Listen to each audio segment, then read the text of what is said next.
अस्सलामुअलैकुम। तो वेलकम है आप लोगों का इमरात चैनल में। बात आज हम करने जा रहे हैं कि पाकिस्तान आर्मी ने रिसेंटली अपने VT4 थर्ड जनरेशन टैंक्स और SH-15 सेल्फ प्रोपेल्ड हाविट्जर्स यानी कि एडवांस आर्टिलरी का फायर पावर डेमोन्स्ट्रेशन दिया जेहलम में मौजूद फायरिंग रेंजेस में पाकिस्तान के army chief general Syed Asim Munir ने विज़िट किया और वहां इनकी फायर पावर का डेमोन्स्ट्रेशन दिया गया। और उसके अलावा यहाँ ड्रोन्स वगैरह के साथ भी मुख्तलिफ ग्राउंड सिस्टम्स को इंटीग्रेट करके दिखाया गया कि आने वाले वक्त में अगर कोई भी कॉन्फ्लिक्ट होता है या किसी भी सूरत में तो ये ड्रोन्स किस तरह आर्टिलरीज की और टैंक्स की फायरिंग पोजीशंस को और इनके टारगेट्स को डिफाइन करने में ज़्यादा मदद करेंगे, इनके टारगेट्स को बेहतर तरीके से ढूंढने में किस तरह मदद करेंगे। और बैटलफील्ड में चूंकि बहुत ही ज़्यादा एक इंटेंस या शदीद सिचुएशन होती है और इसमें बहुत कम अरसे में आपके पास टाइम होता है कि आप अपने मुख्तलिफ एसेट्स को यूज़ करते हुए अपनी टारगेटिंग पोजीशंस को बेहतर कर सकें और अपनी आर्टिलरी को बहुत ज़्यादा बेहतर कर सकें।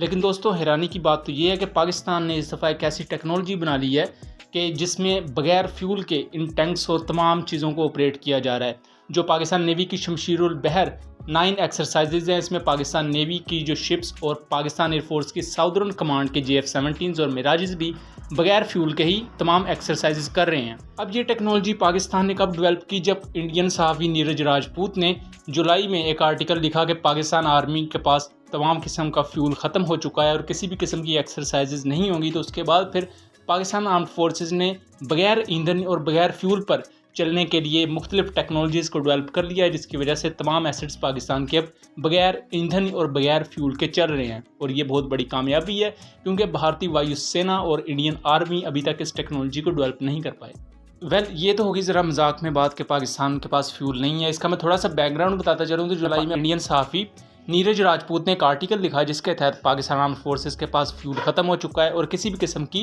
एक्सरसाइजेज 2023 में नहीं कंडक्ट की जाएंगी। अब इसके बाद आपको पता है कि इंडियन मीडिया ने तो इस बात को काफ़ी उछाला। बहरहाल इस पर मैंने एक डिटेल्ड एनालिसिस बनाया हुआ है, उसका लिंक डिस्क्रिप्शन में और रिप्लाई में पिन कर दूंगा। उस वीडियो को ज़रूर देखिएगा क्योंकि उस वीडियो को देखकर ही आपको इस वीडियो की कंप्लीट समझ आएगी। हम इस बारे में भी बात करेंगे कि इन रियलिटी जो SH-15 सेल्फ प्रोपेल्ड हाविट्जर्स या तोपें हैं, ये बहुत ज़्यादा अहमियत की हामिल है। ये इवन टैंक से भी ज़्यादा अहमियत इनकी है, उसकी हम चल के आगे बात करते हैं। ISPR की तरफ से जो फुटेज जारी की गई है इसमें सिर्फ VT4 टैंक और SH-15 की फायर पावर नहीं बल्कि यहाँ आपको गिड्स के स्काउट UAVs भी देखने को मिलते हैं, जो कि बहुत अच्छी और खुश आइंद चीज़ है। स्काउट UAV एक क्वाडकोप्टर है और ये क्वाडकोप्टर 60 mm के मोटर शेल्स को फायर कर सकता है, यानी कि सेम वैसे UAVs जैसा कि क्वाडकोप्टर्स हमने यूक्रेन रशिया वॉर में देखें कि क्वाडकोप्टर या UAV होता है, उसके पास एक मोटर शेल होता है और वो टैंक के ऊपर आके वो मोटर शेल गिरा देता है।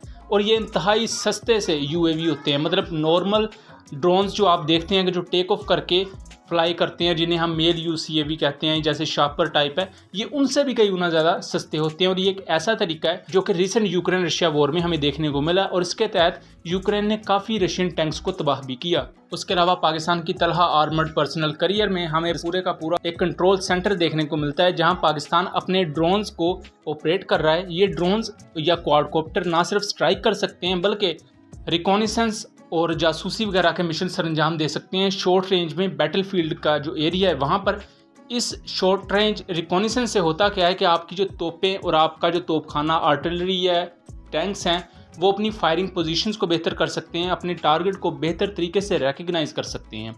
यहाँ देखा जाए तो VT4 टैंक की निस्बत SH-15 को मैंने बेहतर क्यों कहा है। अगर आपने यूक्रेन रशिया वॉर देखी हो तो जब यूक्रेन रशिया वॉर शुरू हुई 2022 के शुरू में फरवरी में ये शुरू होती है और मार्च से आगे के जो मंथ थे इस दौरान गर्मी की शिद्दत कम हो चुकी थी शुमाली इलाकाजात में। रशिया अपने टैंक्स को वंस एंड फॉर ऑल भेजता है यूक्रेनियन साइड पर और रशिया उसी पुरानी पॉलिसी को यूज़ कर रहा था कि जैसे सोवियत यूनियन टैंक्स को यूज़ करता था और सोवियत यूनियन के पास बहुत बड़ी टैंक फोर्स होती थी।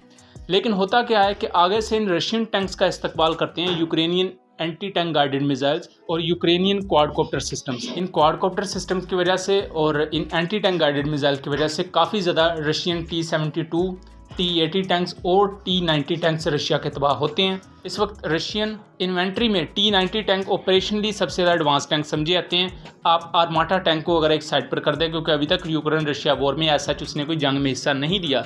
दूसरी तरफ अब जब 2023 की शुरुआत हुई है तो सेम यही गलती यूक्रेन ने भी करनी शुरू की। यूक्रेन ने भी अंधाधुंध अपने टैंक्स भेजे काउंटर ऑफेंसिव ऑपरेशन में, जिनमें इनके लेपर्ड टैंक्स भी थे जो कि इन्होंने नेटो मेंबर से हासिल किए थे, और उनका भी इस्तकबाल फिर Russian anti tank guided missiles ने और रशियन सुसाइड ड्रोन्स और रशियन यूसीएवीज ने किया। और सेम हमने देखा कि नेटो के कंट्री के बेहतरीन टैंक्स, जिन्हें लेपर्ड टैंक कहा जाता है, वो हमने तबाह होते देखे यूक्रेन में। लेकिन उसकी निस्बत अगर आप सेल्फ प्रोपेल्ड हाविट्जर्स को देखें, ये सेल्फ प्रोपेल्ड हाविट्जर्स काफ़ी ज़्यादा एक्टिवली यूज़ की गई हैं। यूक्रेन को बहुत बड़ी तादाद में 155 mm के गोले वगैरह दिए गए। ज़ाहिर बात है वो आर्टिलरी के थ्रू ही यूज़ करते थे। इनमें टोड आर्टिलरी और सेल्फ प्रोपेल्ड हाविट्जर्स, यानी कि जो मूव कर सकती हों आर्टिलरीज या तोपखाना, उसे SPH कह दिया जाता है, जैसे कि SH-15 है। तो टैंक्स की निस्बत ज़्यादा जो फायर पावर देखने में आई है एक्टिवली, वो 155 mm की तोपें, 122 mm की तोपें, यानी कि 122 mm के कैलिबर की जो तोपें हैं, इनकी फायर पावर काफ़ी ज़्यादा एक्टिवली यूज़ की गई है यूक्रेन रशिया वॉर में। और इसके बारे में माहिरीन ये कहते हैं कि आने वाले वक्त में जैसे एयरफोर्स में अगर अनमैन्ड सिस्टम आ रहे हैं, यानी कि जदीद ड्रोन्स या अनमैन्ड टीमिंग का कंसेप्ट आ रहा है, नेवी में भी नई वॉरशिप्स में सुसाइड ड्रोन्स को यूज़ किए जाने की बात कर रही है। इसी तरह आर्मी में जो एक ऐसी चीज़ है जो आने वाले वक्त में क्लिक करेगी और जिसकी तरक्की पर हर आर्मी अब जोर देगी, वही आर्टिलरी सिस्टम है, यानी कि रॉकेट सिस्टम्स और आपका प्योरली ये जो शेल्स फायर करती हैं आर्टिलरी तोपखाना, और उसके लिए SH-15 काफ़ी ज़्यादा अहमियत रखती है पाकिस्तान के लिए। SH-15 यूज़ करती है रबर टायर्स को। इसके अलावा पाकिस्तान के पास M109 सेल्फ प्रोपेल्ड हाविट्जर और M110 सेल्फ प्रोपेल्ड हाविट्जर्स हैं जो कि अमेरिकन मेड हैं। ये कंसिस्टेंट ट्रैक्स को यूज़ करती हैं, जैसे टैंक के कंसिस्टेंट ट्रैक्स होते हैं। लेकिन ये जो SH-15 है, ये एक तो रेंज में भी अमेरिकन तोपों से ज़्यादा बेहतर है, इनके 53 किलोमीटर की रेंज प्रोवाइड करती है। और इसके लिए पाकिस्तान GPS गाइडेड शेल्स को भी यूज़ कर रहा है, जो कि चाइना से भी पाकिस्तान ने लिए हैं और पाकिस्तान की गिड्स ने भी बनाए हैं। टीपू नाम का एक शेल पाकिस्तान ने बनाया है जो कि गाइडेड शेल है, और वो इवन मूविंग टारगेट्स को भी तबाह कर सकता है। ये बैटलफील्ड में काफ़ी ज़्यादा अहमियत का हामिल है, जैसा कि UCAVs नॉर्मली यूज़ किए जाते हैं मूविंग टारगेट्स को तबाह करने के लिए। तो ऐसे शेल्स भी अब डिज़ाइन किए जा रहे हैं जो कि मूविंग टारगेट्स को तबाह कर सकते हों और आर्मी की डोमेन में डीप पेनिट्रेशन का मुजाहरा कर सकते हों। SH-15 जैसा कि रबर टायर्स को यूज़ करती है, तो इसकी मोबिलिटी कंसिस्टेंट ट्रैक या टैंक्स की निस्बत काफ़ी तेज़ है। उसके अलावा इसकी जो रेंज अगर देखी जाए तो इंडो पाक रीजन में काफ़ी ज़्यादा बेहतर रेंज के साथ आती है, 53 किलोमीटर रेंज के साथ। 155 mm के कैलिबर को यूज़ करती हैं। और ओवरऑल ये पूरे का पूरा एक एनालिसिस था। सो उम्मीद करता हूँ चीज़ें क्लियर रही होंगी। मिलेंगे अगली वीडियो में, तब तक के लिए अल्लाह हाफिज़।